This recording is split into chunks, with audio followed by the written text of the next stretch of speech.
On va commencer avec...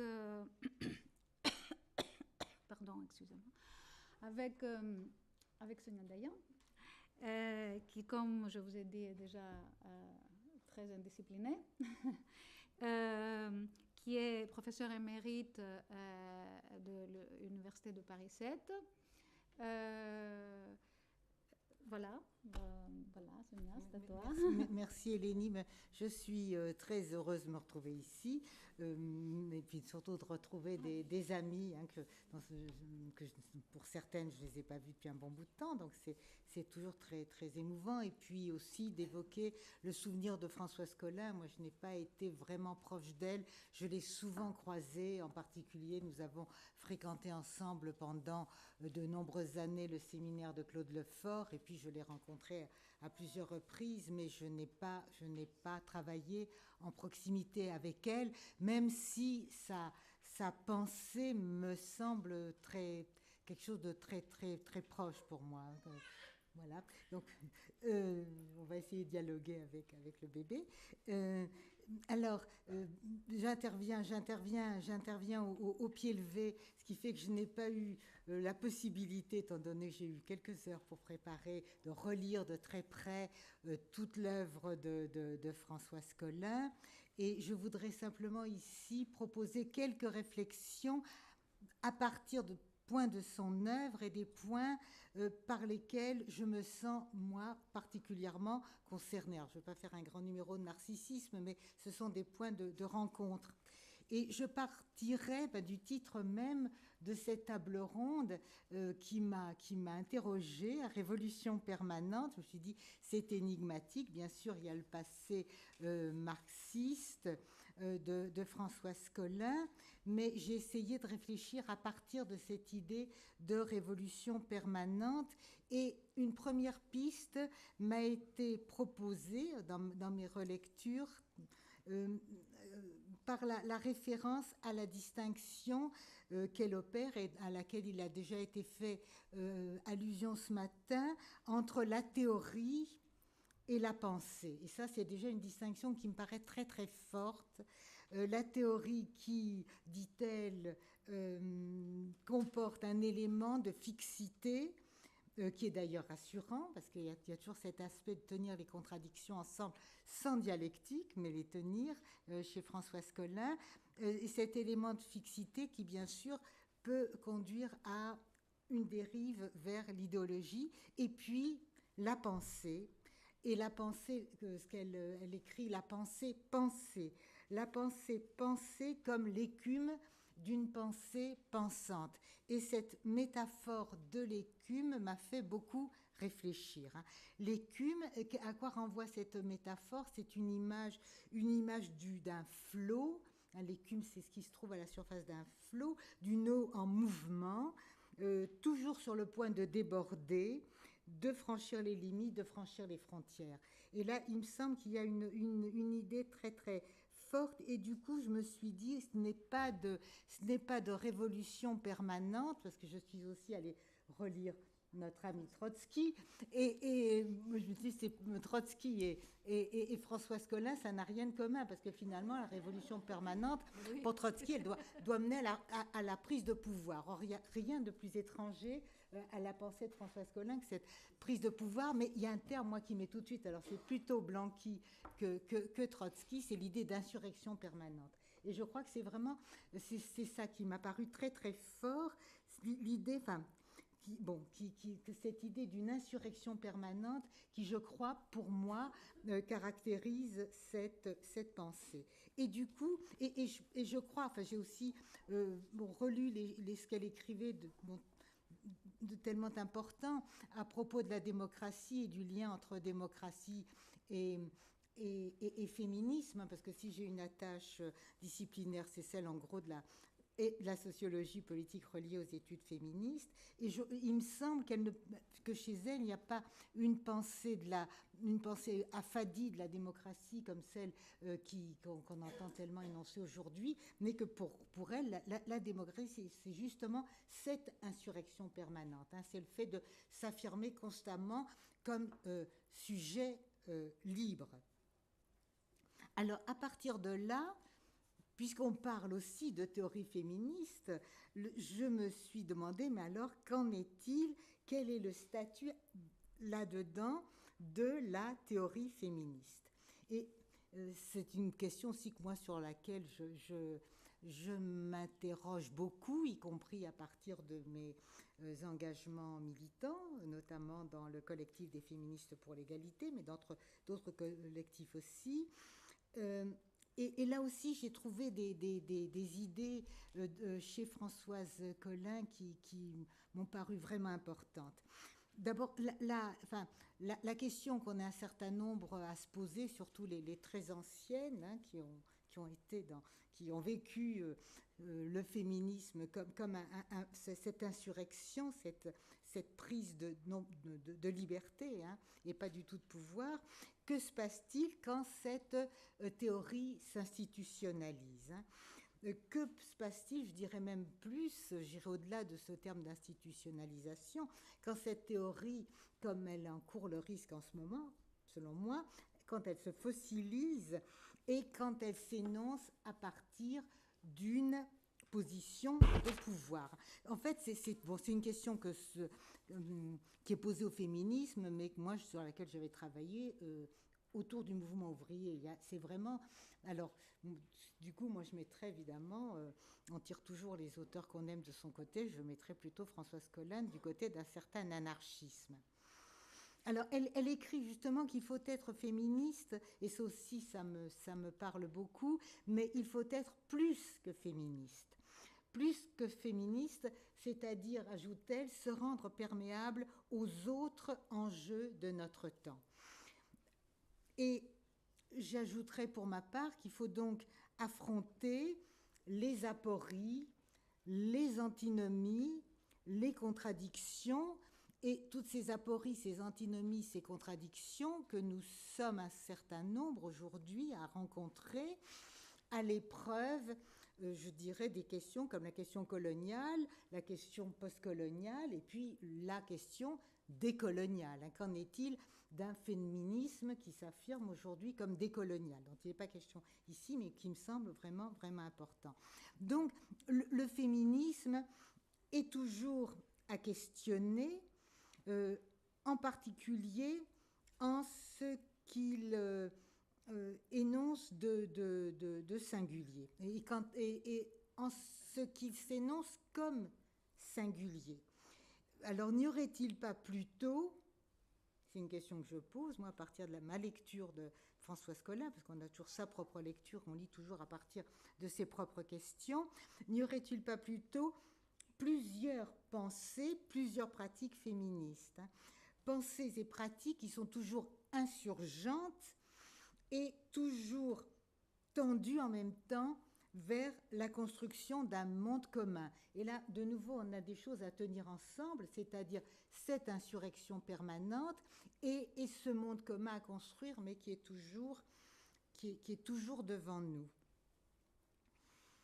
Alors, mais en même temps, il reste, il me semble, chez Françoise Collin, un tout petit quelque chose d'une utopie révolutionnaire, c'est-à-dire que la révolution est aussi celle, semble-t-il, qui, si elle aboutissait, mais on sait qu'elle ne peut pas aboutir parce qu'il faut qu'elle se renouvelle en permanence, celle qui finirait par transformer radicalement les rapports hommes-femmes. Et qui renouvellerait la pratique de la différence dont il était beaucoup question ce matin. Et là, c'est surtout dans son texte sur un héritage sans testament qu'il me semble qu'elle dit des choses très très fortes sur, là je la cite, l'accomplissement du féminisme qui signifie d'abord et surtout que des hommes, les hommes qui aujourd'hui sont, à mon avis, singulièrement absents, parce qu'il faudrait qu'on apprenne à penser ensemble, des hommes ou les hommes reconnaissent pour la première fois qu'ils sont redevables aux femmes, à des femmes, d'autre chose que de la vie et du plaisir. C'est-à-dire qui réussissent à constituer un espace symbolique partagé avec les femmes. Donc cet espace, elle insiste beaucoup, bon j'aurais voulu parler de toutes sortes de choses, parce que à la lire, je me suis dit c'est fantastique, toutes ces idées, c'est tellement riche, mais cette dimension du symbolique, mais constituer un espace symbolique partagé avec les femmes, entre les hommes et les femmes, ça me semble absolument, absolument essentiel, et ne pas en rester à la séparation. Alors, en ce qui concerne les hommes, ça signifie se mettre à l'écoute et s'affilier aux femmes.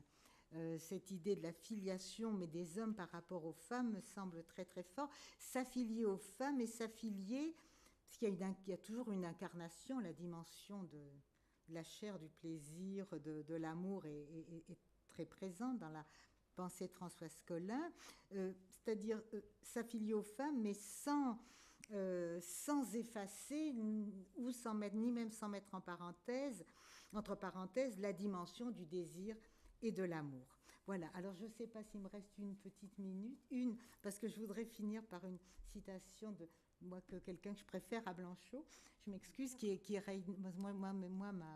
ma généalogie est plutôt du côté germanophone, qui est une citation bien connue d'une lettre à un jeune poète de Rainer Maria Rilke, où j'ai trouvé quelque chose de très beau. Alors voilà, je vous le livre.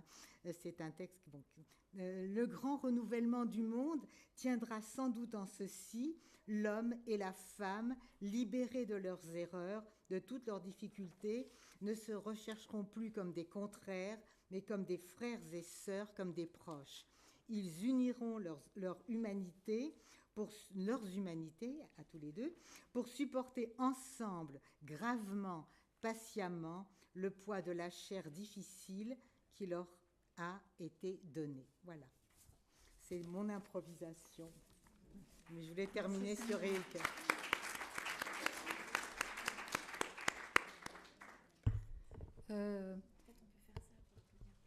Hein?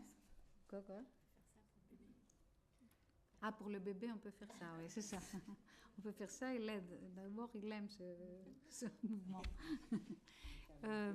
Non, c'était juste, bon, avant, je ne vais pas te les compter. Je voulais revenir sur la révolution permanente, parce que, bon, je m'étais dit que je ne vais rien dire pour avoir un peu plus de temps pour la discussion.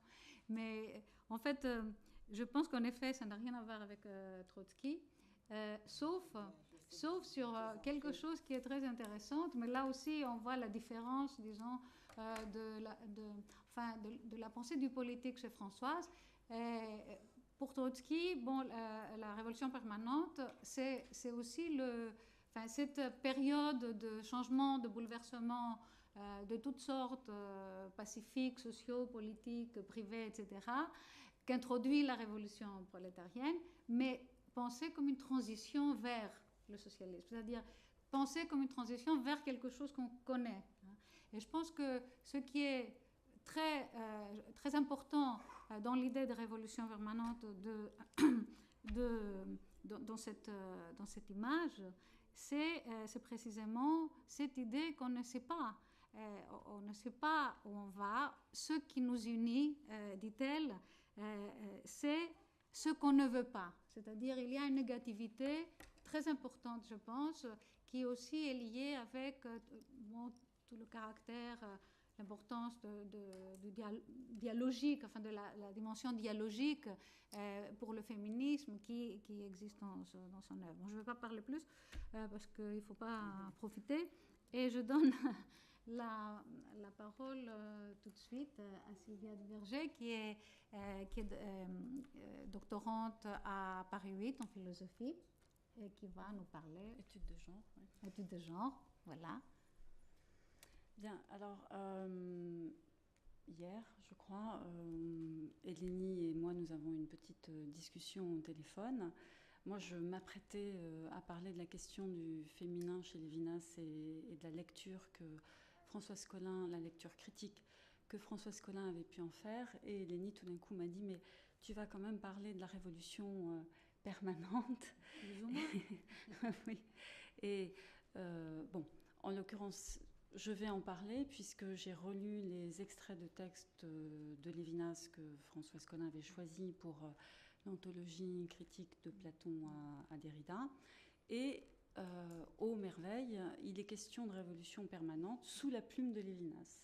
Voilà, l'ipséité constitue pour Lévinas une révolution permanente. Donc voilà, l'intérêt de Françoise Collin pour Lévinas se trouve aussi lié à ça, c'est-à-dire à cette dimension d'ouverture et de questionnement sans cesse rejoué qui est présente dans la pensée de Lévinas et qui est présente aussi dans sa conception du féminin, qui peut être très sévèrement critiquée et qu'elle a sévèrement critiquée, à mon avis pas suffisamment, mais qui peut être aussi intéressante justement en tant la rencontre du féminin dans l'œuvre de Lévinas, du moins dans Le Temps et l'autre, et un peu dans Totalité infinie, mais moins dans Totalité infinie. La rencontre du féminin dans l'œuvre de Lévinas ouvre le sujet qui est clos sur lui-même, qui est embourbé, englué en lui-même, et Lévinas a des métaphores très très fortes. Et ça, c'est un sujet viril, hein, il est vraiment question de virilité, pour décrire cette subjectivité close, ressassante. Pour s'ouvrir, cette subjectivité a besoin de rencontrer le féminin qui est posé par Lévinas comme l'autre, non pas l'autre absolument autre. C'est là que Françoise Collin rencontre immédiatement un problème. C'est une altérité contenue, dit curieusement Lévinas dans sa préface à la réédition du Temps et l'autre. C'est-à-dire que ça n'est pas un autre absolu qui va avoir le même statut qu'autrui et être respecté comme autrui. En l'occurrence, Françoise Collin rappelle, à la fois dans son texte qui porte sur la peur chez Blanchot et Lévinas, et dans le différent... Non, c'est pas le différent des sexes, c'est l'article qui est dans l'histoire des femmes, dans le volume du XXe siècle, la question des femmes en philosophie. Oui, dans ce texte-là, donc, j'ai oublié mon idée, je parlais de quoi dans ce texte-là, elle... non, j'ai un trou, je suis désolée. Il faut m'aider, de quoi je parlais? Différence. Oui. Oui, mais oui, de la question du féminin, oui, c'est ça. Bon, je crois que c'est à peu près ça. L'altérité contenue qui n'a pas le même statut que celui qui est conféré à autrui dans la philosophie de Lévinas, puisque ce féminin autre va être immédiatement chargé par Lévinas de disqualification assez sidérante, enfin très, très nettement sexiste.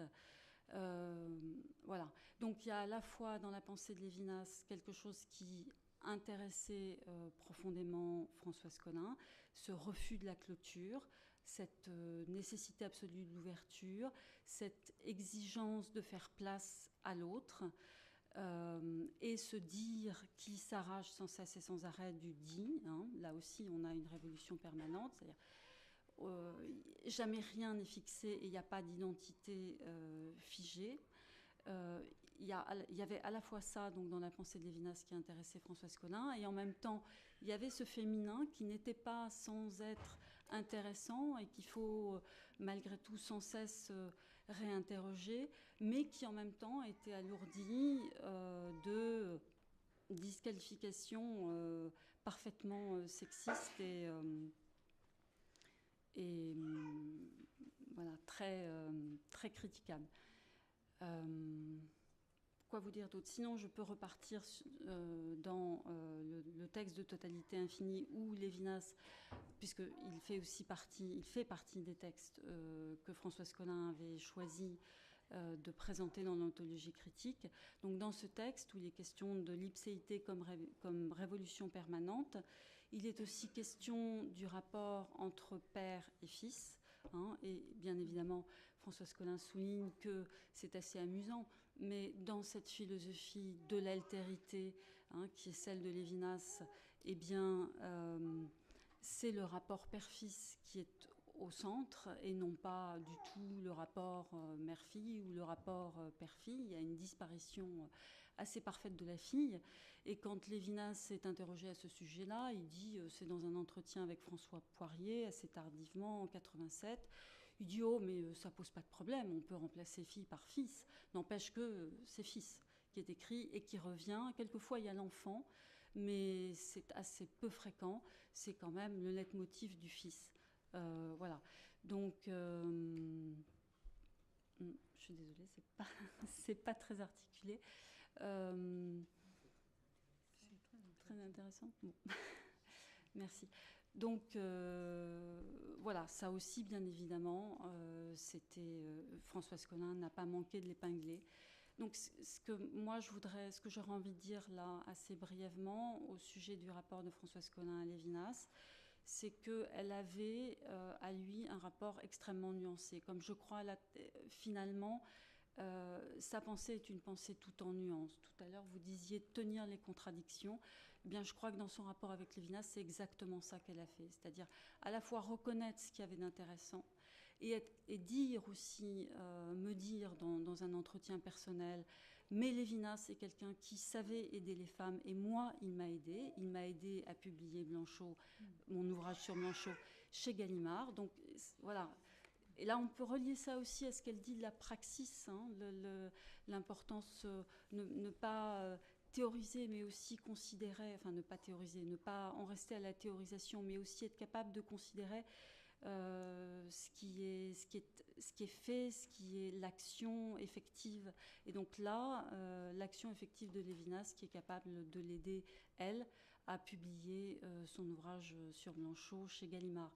Et je pense que c'est intéressant de souligner ça, parce que dans son article sur la question des femmes en philosophie, à propos d'Ortega y Gasset, qui dit aussi des choses épouvantables, bien plus épouvantables encore que Lévinas sur les femmes, et qu'elle ne manque pas donc d'épingler, elle dit, à la fin de son article, elle dit « Oui, mais n'empêche qu'il a été capable de publier des tas de femmes. » Voilà, donc je crois que c'est ça que moi je retiendrai chez Françoise Collin, et ça, à mon avis, c'est sa probité intellectuelle qui en est la cause, et je crois qu'on a des leçons à prendre là.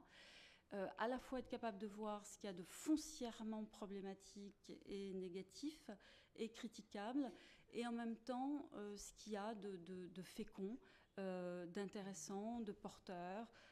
Voilà. Donc je pense que là, on a un bel exemple de reconnaissance de l'altérité de l'autre et du respect qu'il s'agit d'avoir à l'égard d'autrui. Dans une certaine mesure, elle donne une leçon à Lévinas, là aussi, peut-on dire. Voilà. Merci.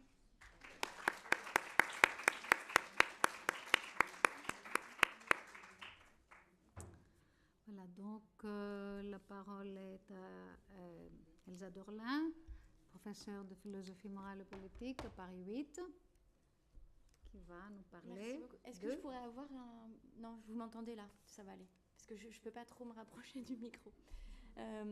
Voilà, je voudrais remercier infiniment les organisatrices du colloque et les institutions qui ont rendu possible cet hommage. Il y a quelques années, il y avait un colloque en hommage à Hélène Rouche, et déjà je vous présentais une partie de ma progéniture, donc je continue sur ma lancée. J'espère que ça va s'arrêter bientôt, parce que c'est quand même assez compliqué. Donc voilà. Je vais reprendre en fait des choses qui ont été évoquées par d'abord un premier hommage justement à la pensée de Françoise Collin, d'une part parce qu'elle était philosophe, et en tant qu'étudiante, quand j'étais étudiante en philosophie, les modèles, les figures étaient assez peu nombreuses dans cette discipline, et voilà, cette pensée de Françoise Collin, elle a toujours été un guide pour moi. Et elle a eu aussi également, je pense, cette joie d'articuler ensemble souvent Marx, Arendt, Foucault, Virginia Woolf aussi. Et je vais essayer donc de circuler autour un peu de ces figures.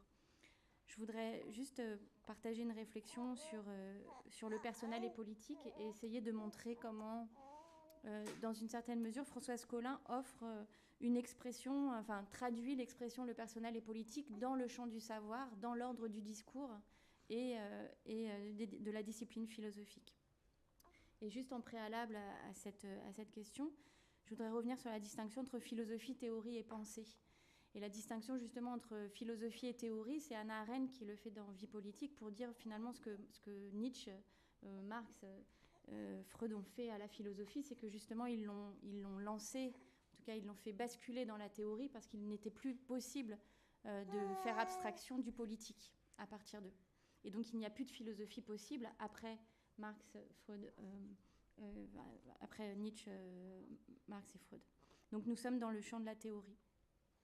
Et en même temps, ce qu'elle dit, ce que Françoise Collin va reprendre et finalement va continuer la discussion avec Hannah Arendt, et c'est notamment dans le texte qui pour moi est un des textes les plus,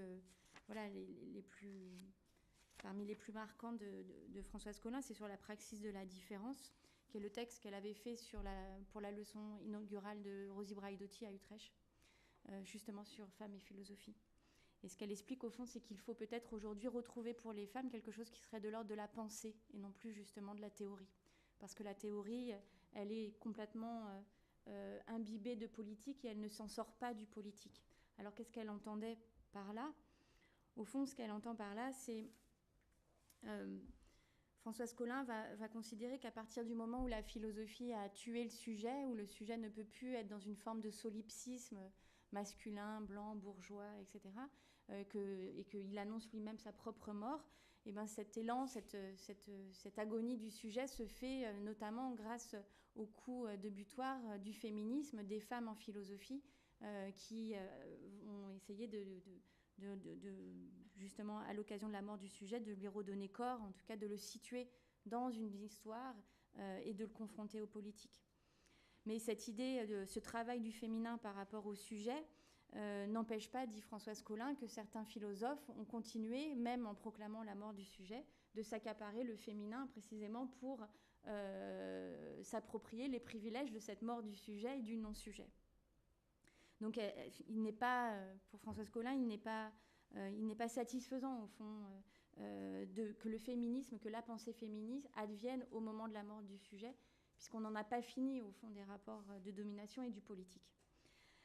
Alors l'aporie que va développer Françoise Collin, c'est comment comprendre que les femmes philosophes, les femmes, les féminismes adviennent comme sujet au moment où celui-ci meurt, et comment à partir de cette aporie, finalement, il est possible de produire, de créer une pensée féministe, de retrouver, ou en tout cas de réhabiliter une philosophie, une pensée féministe. Ce que dit Françoise Collin, notamment dans le texte que je vous citais et qui est à la page 133, là, des Cahiers du Griffe sur les provenances de la pensée, Françoise Collin écrit « Voici donc qu'il faut combattre par la parole et par l'action pour dire le silence et l'inaction. Voici qu'il faut affirmer et s'affirmer pour faire résonner le neutre. Voici qu'il faut discourir selon les normes du discours, de maîtrise, pour avoir accès à l'étendue de la rumeur. Voici qu'il faut parler d'une seule voix collective pour avoir droit à la solitude de sa voix. Voici qu'il faut emprunter la figure substantielle de la femme, des femmes, pour traverser le soi vers l'abîme du jeu. Voici qu'il faut crier pour se taire. Telle est l'incontournable nécessité et l'incontournable épreuve du politique. La pire condamnation de l'opprimé, de quelque oppression qu'il relève, est sa condamnation au politique. » Et c'est très fort la description de cette aporie, parce que au fond, c'est vraiment comment advenir à un moment donné où on ne peut plus être sujet de savoir, où on ne peut plus, où il n'y a plus de sujet, et non pas tellement parce que le sujet est mort, il n'y a plus de métaphysique, etc., mais parce que finalement la politique est là, et la situation même d'un sujet dominant, autonome, etc., elle est complètement, elle est à terre. Elle a aussi cette très belle formule où on parlait de Descartes ce matin, où Françoise Collin dit oui, Descartes, je pense donc je suis, et les femmes arrivent à un moment donné où on dit je pense donc je ne suis pas. Et comment faire? Donc finalement, c'est cette idée que à un moment donné, la mort du sujet, c'est le symptôme d'une pensée qui est devenue impossible. On est dans la théorie. Le personnel et politique, voilà, c'est le règne de la théorie dans les disciplines, dans la philosophie. le personnel est politique, c'est-à-dire qu'y compris le sujet est politique, donc il ne peut plus être seul, il ne peut plus être finalement dans le silence de sa réflexion et de sa réflexivité. Pour autant, Françoise Collin, dans ce texte, va avoir un mouvement finalement de retournement, ou en tout cas de préservation peut-être, ou de scepticisme, puisqu'elle dit qu'il faudrait justement restaurer quelque chose de l'ordre du personnel. Il n'est pas du tout satisfaisant de considérer que le personnel est politique, ou en tout cas dit comme ça, on rentre dans la théorie, on rentre dans l'injonction aux politiques. Et ce que dit Françoise Collin, encore une fois, c'est que c'est comme ça que les révolutions finissent en dictature. Le tout politique ne peut pas être libérateur. Il n'y a pas de libération dans le tout politique. Elle dit même à un moment donné, il faut libérer les femmes de l'idée de libération. Donc c'est bien qu'il faut libérer les femmes de cette idée que la libération donnera lieu à un sujet omnipotent, etc. Alors restaurer le personnel, à un moment donné, elle inverse finalement le slogan phare du féminisme en disant le personnel est politique, mais finalement il ne faudrait pas que tout le personnel soit politique. Il ne faudrait pas, comme elle écrit, que toutes les douleurs soient pensées comme des injustices. Il y a des douleurs qu'il faut penser pour elles-mêmes. Des douleurs, en tout cas, qu'il faut restaurer dans une forme d'écho à soi, d'écho de l'intime, dans une sphère de la personne, ou en tout cas d'un agir, d'un quelqu'un qui vit pour soi. Or, il me semble que c'est ça qui est très fort chez Françoise Collin, c'est qu'elle arrive, mais finalement, dans la lignée, le personnel est politique, dans la lignée de Hannah Arendt, de bien faire la distinction entre ce qui serait de l'ordre d'une généalogie critique du public et du privé, et de leur construction et de l'exclusion. Et elle dit bien qu'il y a une différence entre le public et le politique, et qu'il y a une différence entre le privé et le personnel. Faire la généalogie critique de la distinction entre privé et public, c'est une chose. Pour autant, il ne faut pas rabattre le personnel sur le privé. Et ce personnel, comment le restaurer, le restituer, le réhabiliter en tout cas. Il y a des échos, donc, à la fois par rapport à Hannah Arendt. Hannah Arendt dit, voilà, le politique, c'est pas le tout du public, mais alors du côté du personnel, du privé, justement, il y a quelque chose à travailler. Mais il y a aussi des échos par rapport à Virginia Woolf. On a besoin de quelque chose de l'ordre du personnel, de dire à un moment donné, de se poser, de se positionner, peut-être pas de s'auto-positionner, mais de se confronter dans l'intersubjectivité ou même dans le face-à-face avec soi. Voilà, donc finalement, ce qui m'a particulièrement, enfin ce que je voulais donner à partager, c'est cette idée d'une révolution permanente, mais qui est compris une révolution intime, une révolution qui justement doit se dessaisir aussi du politique. Merci beaucoup. Merci.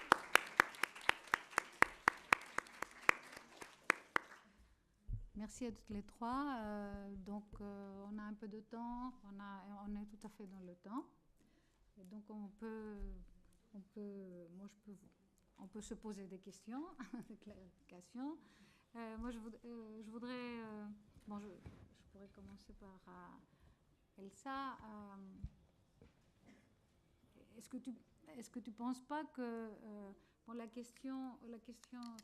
dernière question que tu as posée, est-ce que tu ne penses pas qu'elle est liée à ce que, au bémol,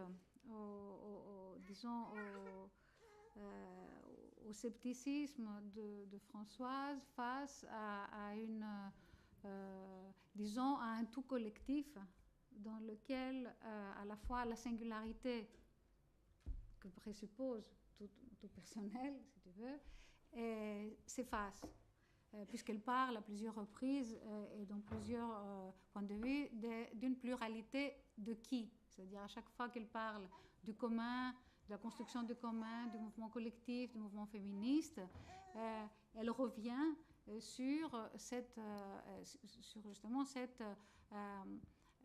après tout, sur le fait que c'est un commun en reconstitution permanente d'une certaine manière, et précisément aussi parce que elle peut pas,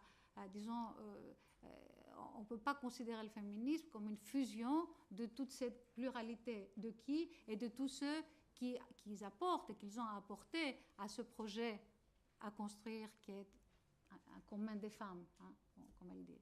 Est-ce que tu ne penses pas que les deux sont liés? C'est-à-dire, est-ce que tu ne penses pas que ce que tu dis sur le personnel peut être enrichi par cette manière de souligner l'importance de la pluralité des singularités. C'est-à-dire, ça aussi, c'est quelque chose qu'elle emprunte bien sûr à Hannah Arendt et qui est au cœur, je pense, de sa définition du politique, de sa vision du politique. C'est pour toi? Je ne sais pas si elle l'emprunte à Hannah Arendt, en fait. Je crois que c'est déjà, elle le retrouve chez Hannah Arendt, ça, l'idée de cette pluralité. Mais c'est déjà là. Oui. Dans les cahiers du Griffe, c'est très là. Souvent Oui, dans les oui, premiers cahiers du Griffe, déjà, c'est ça, oui, mais pas dans ces termes, en tout cas. Le qui, je pense qu'elle n'existe non, pas. mais ça va lui donner, elle le dit d'ailleurs, la possibilité non, de repenser toi, ce qu'elle-même elle a fait, ce qu'elle a vécu. Oui, ça existe dans le cahier du Griffe avant. Oui, c'est là d'emblée, cette reconnaissance des singularités, et chacune signe son petit commentaire, et c'est assez extraordinaire. La polyglossie. C'est ça. Elle est doublement à contre-courant aussi. Enfin, elle est à mon avis, à contre-courant sur le personnel et politique, où elle dit, voilà, oui, mais la politisation... Je ne veux pas le personnel et politique. La politisation de la sphère de l'intime, c'est aussi Enfin, on pourrait considérer que elle nous donne des outils pour penser, par exemple, le processus du capitalisme émotionnel, de la libéralisation, des émotions. Enfin, il y a des formes. Voilà, elle est intéressante de ce point de vue-là. Mais quand elle dit le personnel et politique, c'est un contre-courant. Et sur ce que tu dis sur la question de la subjectivité, elle porte une attention toute particulière à la question de la signature, par exemple. Elle dit il faut signer. Donc là aussi, c'est à contre-courant, à un moment donné où on dit justement dans le collectif féministe, voilà, on est un collectif, on ne signe pas, ou juste avec le prénom, etc. Il n'y a pas de filiation, et on peut tout. Et elle dit au contraire, il faut signer, il faut avoir un nom. Et là, ça peut être un apport lévinassien aussi. Parce que cette insistance sur la singularité, l'unicité, l'irremplaçabilité, elle est très présente chez Lévinas. Donc, où elle retrouve ça chez Lévinas. À ce propos, ça s'entend pas? Il faut faire un effort d'aller plus près du... Voilà. À ce propos, je voulais juste rappeler une petite histoire de quand on faisait Les femmes de Platon à Derrida, puisque l'éditeur ne voulait pas de signature, parce que c'était la vérité. Enfin, c'était Les femmes de Platon à Derrida, point final. Et donc, on avait beaucoup discuté, est-ce qu'on doit résister quand même? Enfin, on n'était pas d'accord. Bon, Evelyne s'en fichait un peu. Et elle était vraiment... elle nous a expliqué pourquoi. C'est-à-dire, c'est quelque chose qui n'était pas de l'ordre... Elle avait écrit d'autres choses, elle avait écrit des livres, c'était pas pour ça. Mais elle disait que c'est quand même... ça fait partie de la démarche. Et c'est vrai que ça faisait partie de la démarche de faire un livre à 3 et qui tout d'un coup devient non seulement anonyme, non seulement sans la responsabilité, et aussi le dialogue. Parce que quand on signe, les dialogues, les conflits, mais aussi les rapprochements qui ont été acquis pendant ce travail commun se voient. Bon, donc je voulais juste rappeler ça parce que tu oui. Oui. Oui, vas-y. Non, mais oui. Enfin, elle était dans une lutte constante contre l'effacement des femmes du symbolique, du champ symbolique. Donc ça s'inscrit aussi dans cette lutte-là, dans cette stratégie-là, dans cette volonté-là. Ouais. Ben oui, bien sûr, bien sûr. Je vais voir combien de temps on a. On a encore un tout petit peu de temps.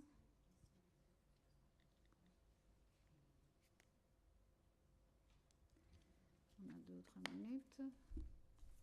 Quelqu'un veut dire autre chose? Peut-être, et la salle.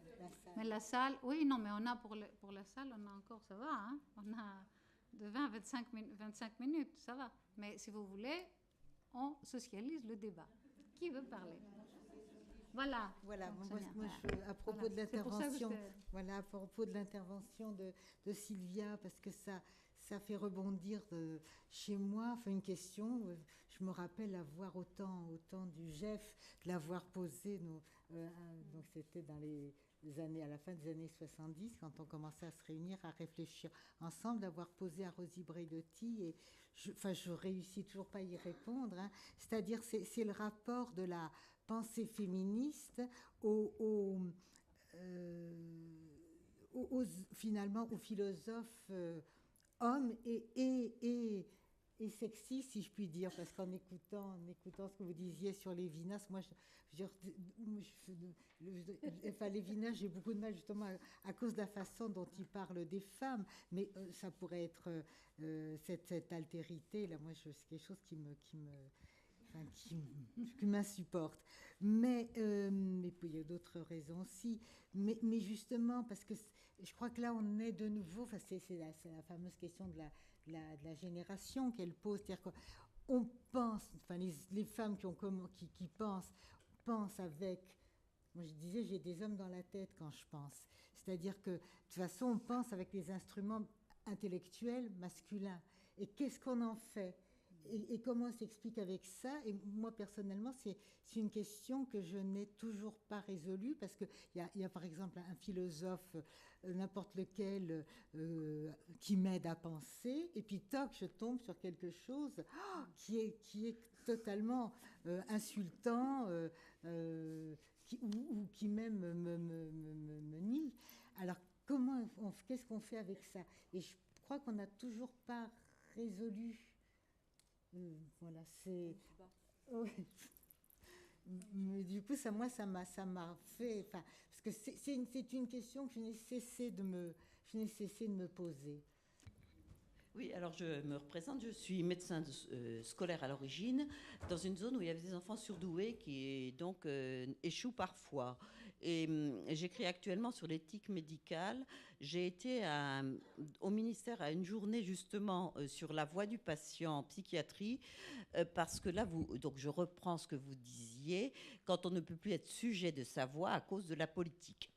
Et je reviens d'un récent congrès sur l'éthique médicale à Cochin, de comité d'éthique de Cochin, où c'était aussi la voix du patient.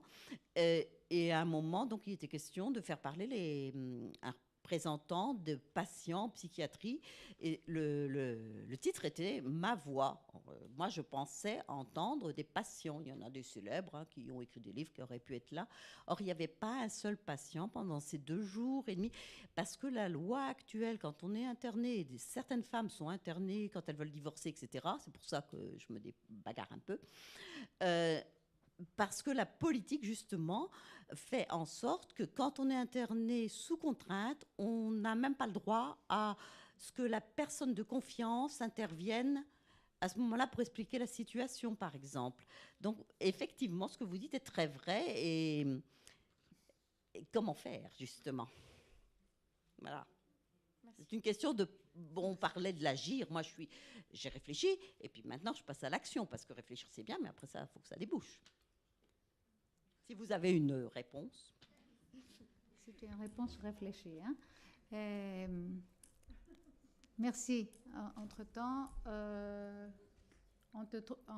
d'autres questions ou d'autres objections ou d'autres interventions? Oui, Diane, excuse-moi. Et après vous.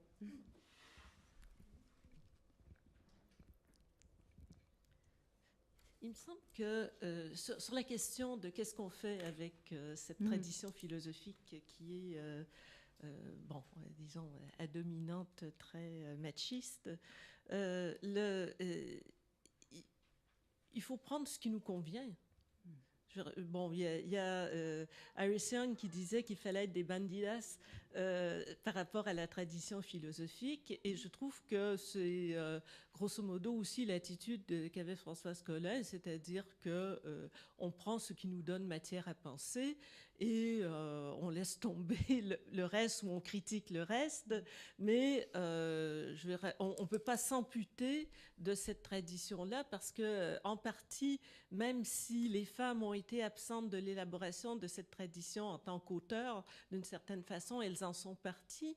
Et dans la conférence c'est une question qui lui a été posée à deux titres, et c'est des textes qui se retrouvent dans le recueil là, qu'a réuni Marie-Blanche. Il y a un truc à une conférence d'écrivains où elle disait en tant que je n'ai pas à parler en tant que représentante nationale, d'une certaine façon, mais je suis aussi baignée dans cette culture nationale. Et par rapport à un colloque auquel elle avait participé sur l'émergence d'une culture au féminin, elle disait qu'on ne peut pas s'amputer de la culture ambiante, qu'elle est aussi notre héritage, mais qu'il faut faire ce tri dans l'héritage qui s'apparenterait à l'idée de... donc, ce n'est pas l'idée de développer une culture féminine tout à fait distincte de la culture sexiste, par exemple, mais c'est l'idée d'insérer des éléments de désaccord par rapport à cette culture sexiste dans cette culture même, d'une certaine façon, pour la miner de l'intérieur. Ouais. C'est la révolution des termites, comme l'appelait. Ouais, tu veux... Non, mais c'est aussi l'idée de jamais prendre une situation pour donner. Un des sens que Colin, qui parle quelquefois de révolution permanente, c'est une révolution qui n'est jamais accomplie. C'est-à-dire qui est toujours... bon, là, on serait dans la révolution sans cesse différée. Oui, Elsa ? Il me semble que la question, elle est vraiment pas si simple à résoudre, parce que là, en tout cas, si je prends l'exemple de la philosophie, c'est pas seulement une question de dire, bah voilà, je vais faire le tri, je choisis ce qui me va, ou ce qui ne m'insulte pas trop, ou ce qui me nie, pas tout à fait. Il y a vraiment l'idée aussi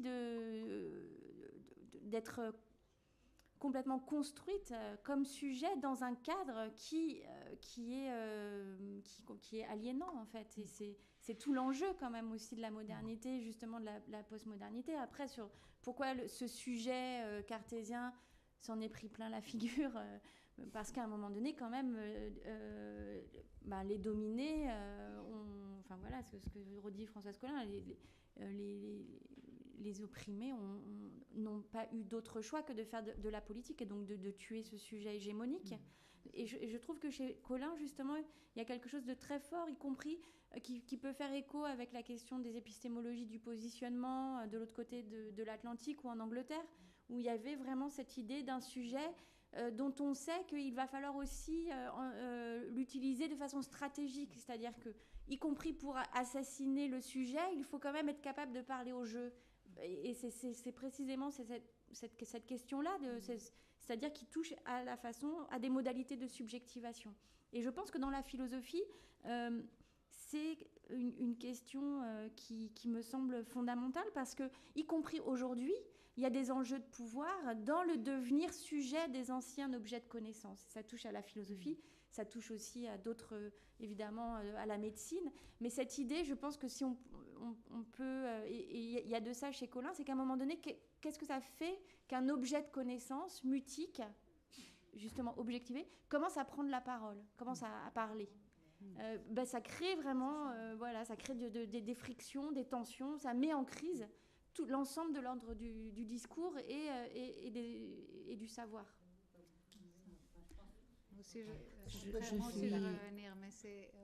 Je suis Doina Téziu-Rollier, médecin psychiatre à Fleury-Mérogis, mais je suis postdoc de Paris 7, CRPMS. Je travaille avec Marie Wolf, futur HDR.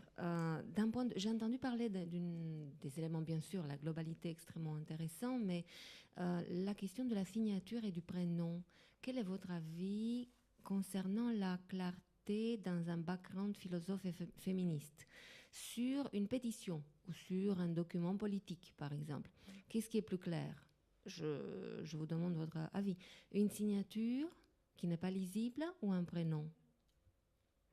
Qu'en pensez-vous, hein? Mais je me dis, concrètement, si on a à se battre contre quelque chose en tant que femme, en tant que... c'est pour ça la question de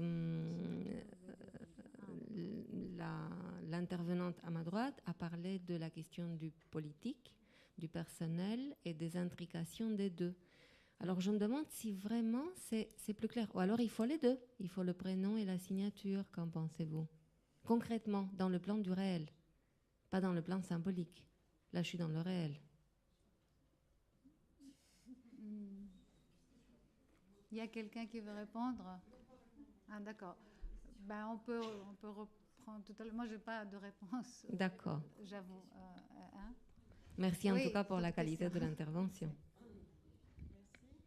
Non, moi je suis simplement littéraire, un peu frottée de psychanalyse, c'est tout. Mais alors ce que je voulais savoir, ce à quoi je m'attendais moi, lorsque je lis effectivement des femmes philosophes, et également d'ailleurs aussi des femmes qui pensent, ça peut être aussi en littérature, dans les stratégies de subjectivation dont vous parliez, d'abord, et qu'il n'y aurait pas la priorité de prendre la parole, c'est-à-dire de s'emparer du langage. Moi je suis extrêmement gênée que les mêmes mots reviennent. Le féminin, ça me gêne parce que c'est évidemment une cohorte de connotations. Et je pense en particulier parce que bon, j'ai eu l'occasion de lire et puis je vois qu'il y a la présence de Monique Schneider. Combien j'avais été intéressée et passionnée par ces livres. Par exemple, dans cette lecture... disons, lacanienne, justement, libre, eh bien, il y avait le remplacement du mot de trou, hein, qui est le mot que traîne effectivement le sujet féminin, par celui de creux. Eh bien, et qui n'a pas du tout les mêmes connotations. Voilà. Alors, la question que je voulais vous poser, c'était est-ce que dans votre parcours de philosophe, est-ce que d'abord il n'y a pas une attention à s'emparer des mots, parce qu'au fond, les concepts, ça va passer d'abord effectivement par une modification du langage. Voilà ma question. Merci. Est-ce que... Oui. Oui, je pense qu'en ce qui concerne la question du féminin, Françoise Collin ne cesse pas d'y revenir et de le redéfinir et de dédire le dit à son sujet. Donc, est-ce qu'on peut véritablement se passer du terme féminin ? On peut se passer de l'essentialiser, je crois que c'est ce qu'elle fait très clairement.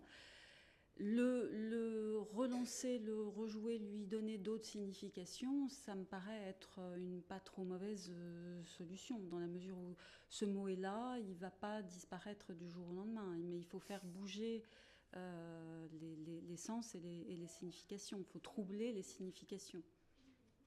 Peut-être.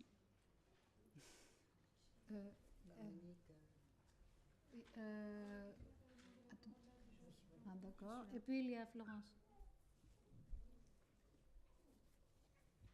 Oui, alors je vais essayer de dire ce que je voulais dire, mais ça va peut-être. J'espère que ça ne sera pas trop brouillon. C'était juste pour revenir par rapport à l'héritage que reprenait notamment Diane Lamoureux. Et je sais que elle en parle notamment en fait dans Je partirai d'un mot et dans un article plus particulier où elle interroge, où on lui pose la question, est-ce que vous écrivez en tant que femme ? Et donc elle reprend cet énoncé, elle essaye d'en faire quelque chose. Et pour ce qui est de l'histoire qui nous précède, enfin en tout cas de l'histoire officielle des hommes intellectuels notamment, elle est effectivement pour qu'on le reprenne complètement, puisqu'on en est complètement héritière, qu'effectivement on est construite à partir de ça. Et je crois que pour elle, je ne sais pas, peut-être que moi il me semble que c'est faire quelque chose de ce qu'on a fait de nous. Enfin, je veux dire, c'est reprendre cet héritage qu'elle assume complètement, enfin, c'est-à-dire le positif comme le négatif de ce qu'ont fait les hommes qui nous ont précédés. Mais ce qu'elle éclaire aussi, c'est les femmes qui ont été effacées par l'histoire, et par l'histoire qui a été écrite par les hommes. Et là, par rapport justement au symbolique, puisque c'est une question qui a été abordée, elle dit que ça, c'est vraiment une lutte à mener pour les femmes, mais cette lutte-là, elle ne se décrète pas. Et comme elle ne se décrète pas, nous avons à être attentives aux créations en cours.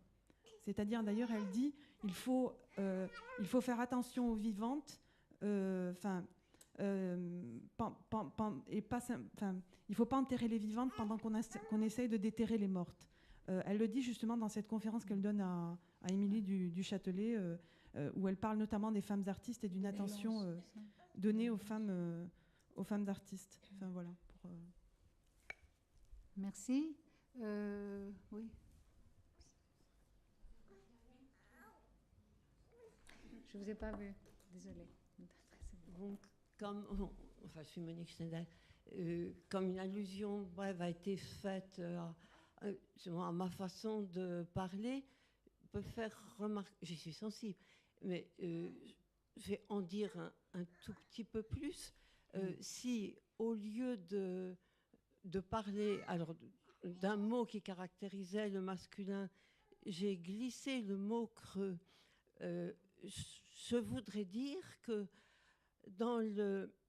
même dans la lecture actuelle de Freud, ça me paraît incroyable à quel point on a étouffé la métaphorisation et que cette présence du creux, chez certains êtres, plutôt des femmes, alors du côté de l'homme, il faut mettre l'anus si on cherche un creux. Concernant ce jeu avec les métaphorisations, ça me paraît quelque chose qu'on a le droit de retrouver. Je ne l'ai pas fait du tout systématiquement, mais je vais dire un mot, si vous voulez, sur cette importance du creux chez Freud. Ce qui me frappe beaucoup maintenant, je retravaille beaucoup Freud, qui me plaît, c'est vraiment par plaisir, là. Mais en même temps par révolte à l'égard de la leçon psychanalytique classique, où, à mon avis, on a bâillonné la plupart des endroits de Freud où on pouvait voir quelque chose de féminin, c'est-à-dire, on pourrait penser à Nietzsche, on a mis du concept là où il y avait des métaphores. Et par exemple, je pensais à un article qu'on me demandait sur le genre, j'avais envie de proposer acte 1, Freud féministe. Donc effectivement, ça ne va pas de soi, mais je n'aurais pas beaucoup de mal à le montrer. Si on regarde ce que Freud dit en passant furtivement pour après passer tout de suite à autre chose. C'est-à-dire, je peux dire que dès un moment, ce serait trop long, je pourrais dire où il ne voit, par exemple, la conception de ce que fait la psychanalyse. Ne pas refouler, mais traduire ce qui est refoulé pour l'avouer. C'est le but de la psychanalyse, et tout de même pas de refouler, mais plutôt de faire le contraire, en principe. Eh bien, il le dit à un moment très clairement dans l'interprétation des rêves. Il nous dit quand des gens qui sont en analyse veulent rêver, rendre onirique leur séjour dans la psychanalyse, ben, à ce moment-là, ils sont obligés de retranscrire ce que c'est que l'inconscient. Et comment peut-on métaphoriser l'inconscient? Il dit que dans les rêves, qu'ils soient faits par des femmes ou des hommes, enfin, il donne une signification très nette. L'inconscient est métaphorisé par des souterrains. Il nous dit des souterrains qui, même en dehors de la situation analytique, signifient Mutterleib oder Frauenleib, c'est-à-dire ou la matrice de mère ou la matrice de femme. Donc comment métaphoriser le fait qu'on a un inconscient en s'imaginant en femme? Et si on oblitère cette métaphore du féminin, eh bien on est obligé de, comment dire, de n'avoir que des fragments théoriques, des concepts. Ça me paraît tout de même étonnant alors, que Freud ait pu dire ça. Mais vous savez qu'au début, dans le chapitre 2 ou 3 de l'interprétation des rêves, il nous dit qu'il s'accorde le droit à à dire des choses inconséquentes, le droit à l'inconséquence. Donc d'emblée, je pense que c'est l'idée à sa judéité. Il se dit que l'ensemble du socius ne veut qu'un langage univoque, tout le monde au pas, je ne veux voir qu'une tête. Bon, alors c'est la loi du social. Alors si on obéit à cette loi, effectivement, ça passe. Lui pense que s'il veut nous parler de cette drôle de discipline qu'il est en train de créer, il ne peut pas rester il ne peut pas être fidèle au devoir d'être conséquent. Il faut qu'il soit inconséquent. Alors, je pense qu'il l'applique dans son texte, pas régulièrement, mais qu'à plusieurs reprises, on trouve caché dans des feuillages d'arbres, je ne sais pas où, la forêt est chez lui très importante, on trouve des tas d'éléments très fermes, très nets, où il nous montre qu'il y a une primauté du féminin, mais c'est comme si ça lui faisait peur. C'est lié en même temps à ce problème, qui est très net dans sa correspondance avec Fliss.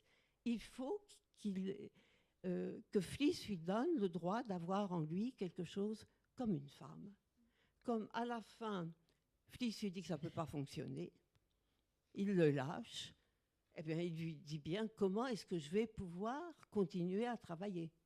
Donc il y a une sorte d'enterrement obligé par le social, par le scientifique, par son partenaire, et à mon avis, donc même après l'interprétation des rêves, il va procéder à un massacre incroyable, mais furtif.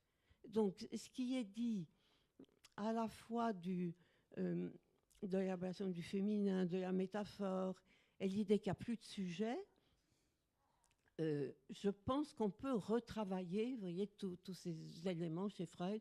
Et je pense que quand je me réfère à des auteurs, alors bien sûr surtout des auteurs féminins, mais par exemple, je peux penser beaucoup à Viviane Forester, qui est, comment dire, qui est moins connue que d'autres, Irigaray aussi, et ça n'est pas, comment dire, ça n'est pas reconnu autant. Donc, mon idée, c'est qu'il y a une place pour le féminin très intense, mais c'est comme un trou dans le sol, ça communique avec le centre, et quand ça se pratique, on passe très vite à autre chose. Donc, il faudrait voir quelle est la géographie qui permet de donner de se perdre, de s'enfoncer dans quelque chose. C'est toujours beaucoup plus bref. Mais voilà. Oui. Florence ?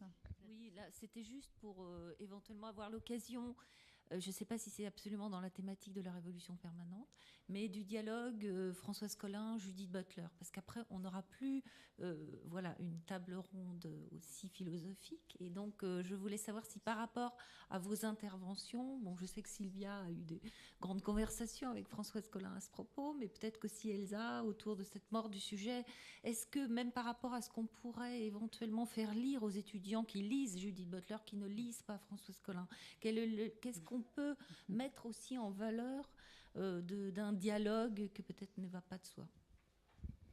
Je peux l'avoir. Donne-le-moi.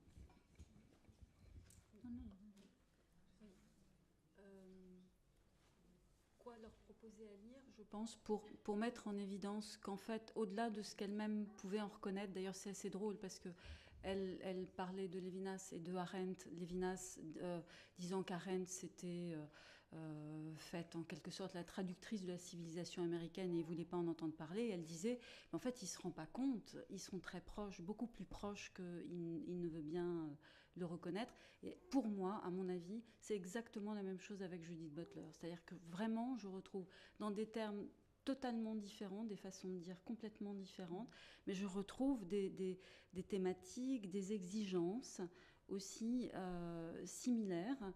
Et voilà. Et en même temps, ça s'accompagne effectivement d'une critique assez virulente et quelquefois assez étrange. Bon, je ne sais pas si...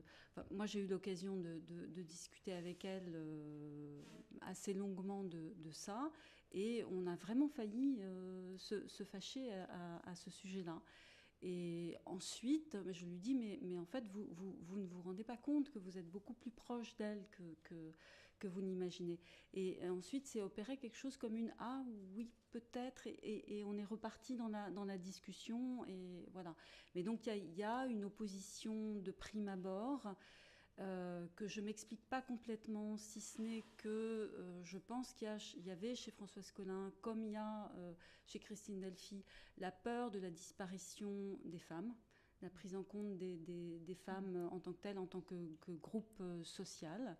Et c'est vrai que c'est peut-être quelque chose qu'on peut reprocher à Butler, mais en même temps, elle l'a complètement pensé, elle l'a complètement articulé.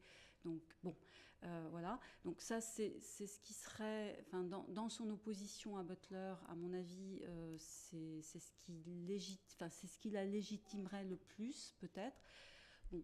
Ensuite, je ne sais pas, il y a des choses que je ne m'explique pas bien. Mais au-delà de ça, pour moi, il y a vraiment des similitudes, en particulier dans cette exigence de questionnement, dans ce rapport à l'autre aussi extrêmement exigeant qui est présent chez Butler et chez Françoise Collin, et dans ce refus catégorique d'une subjectivité close. Ça va de pair avec le refus du questionnement.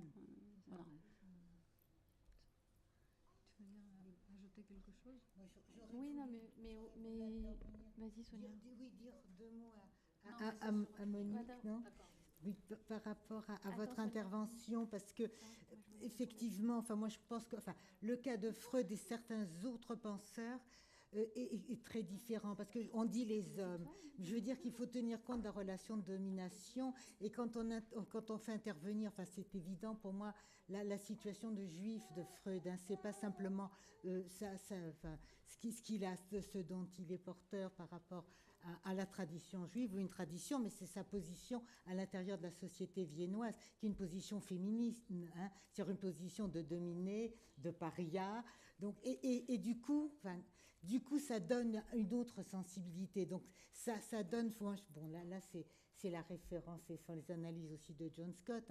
Je crois que là, il y a vraiment autre chose. Donc, je crois qu'on a tort de mettre les hommes dans un paquet. Moi, je pense beaucoup maintenant en termes de rapports coloniaux, mais il y a les rapports de femmes qu'on dit de race ou ces rapports avec des parias qui font que quand on est du côté des parias, pour reprendre le concept d'Hélénie, et quand on ose parler, hein, on a de toute façon une autre parole, et on est quand même, on communique avec autre chose, hein. Je ne sais pas si vous en êtes d'accord, donc ça donne aussi cette sensibilité extraordinaire, mais justement quelque chose qui est enfin, bon, moi je vis comme étant du côté du féminin, d'autant plus que la société, ces sociétés juives d'Europe centrale était beaucoup moins patriarcale que les familles, pour toutes sortes de raisons, comme les familles d'esclaves noirs aux États-Unis, comme ce qu'analyse Angela Davis. Ne peuvent pas être étudiées sur le même modèle de rapport homme-femme et de rapport patriarcaux que les sociétés chrétiennes, bourgeoises, occidentales. Voilà. Bon, c'était juste une. C'était juste un. Discussion croisée. Je voudrais répondre après, mais. Est-ce que tu veux, parce que je t'écoute. Oui, par rapport à la question de Florence, c'était sur l'idée aussi vraiment, oui, et puis pour continuer, d'une subjectivité qui n'est pas forclose. Enfin, c'est cette idée de la forclusion du sujet, et qui est très forte chez Butler et dans la première Butler, parce que finalement, après, les rencontres se font de façon plus évidente par rapport à ce que fait Butler plus récemment justement sur l'humain, parce qu'elle est en dialogue avec Lévinas, parce qu'elle est sur la question beaucoup avec Arendt, etc. Mais si on prend vraiment la première ou la première et demie, Butler, Françoise Collin peut être vraiment utile, parce qu'il y a beaucoup les textes des 84, 86, 92 de Françoise Collin sont vraiment sur cette question de l'aporie de la subjectivité ou de la subjectivation politique, du devenir sujet. Et ce devenir sujet, il est parsemé d'aporie, c'est-à-dire de voies sans issue. C'est-à-dire soit on est sur un mode de la mort, soit sur un mode du fantomatique, soit sur un mode de la domination masquée, ou d'une subjectivité d'arrière-garde qui se veut autonome et qui dit « je » comme ça. Et sur un nous collectif, y compris, qui... écrase, efface les différences entre nous. Et Françoise Collin a toujours été sur ce dialogue un peu éristique aussi du nous, c'est-à-dire ce besoin de conflictualité, ce besoin de se disputer entre nous, par exemple. Et que ça aussi, ça construit un collectif de façon peut-être plus forte, parfois, quand ça ne le tue pas. Et c'est vraiment l'idée de la non-forclusion du sujet, c'est-à-dire le sujet n'est pas ce à partir de quoi on commence à agir, il est ce à l'horizon de quoi on agit. Et c'est voilà, il est toujours en devenir. Mais elle te répond. Je te fais remarquer. Ouais. Non, mais ça va. Bon, je voulais juste dire un petit mot à Sonia par rapport aux hommes qui subissent d'autres dominations, etc. Je pense, je suis d'accord avec toi que quelqu'un qui est dans la situation du dominé ou du paria a des chances d'avoir un autre regard, une autre perception, mais c'est juste une possibilité. Cela ne fait pas, je veux dire, ça ne dit rien de ce qu'il va, je veux dire, ça ne dit rien, au contraire. Je pense qu'on voit très bien que le problème justement de l'intersectionnalité, c'est aussi ça. C'est pas seulement son revers, c'est aussi ça. C'est que malheureusement, les dominations ne sont pas toujours une école libertaire. C'est tout ce que je voulais dire. Oui, mais on pense différemment. On pense différemment, ça c'est certain. Mais bon. Mais un dernier mot aussi pour la question du langage. Je réfléchissais à ce qui a été dit et sur le symbolique et sur le langage. Chez Françoise Collin, il n'y a pas que la question de la resignification des mots ou des concepts, parce qu'il y a un attachement au concept qui est fort, comme chez Sarah Kaufmann, etc. Mais c'est vraiment l'idée aussi d'un agir philosophique. C'est pas que la signification, c'est pas une façon de dire, c'est surtout une façon, pas de faire la philosophie, mais un agir philosophique, Donc ça passe aussi par des postures, des actes, et pas, du faire. Est-ce que tu serais d'accord pour dire qu'il s'agit d'écriture? Il faut qu'on s'arrête parce qu'il y a d'autres tables rondes. Je vous remercie beaucoup d'avoir suivi et surtout les participantes. Merci beaucoup. Au revoir.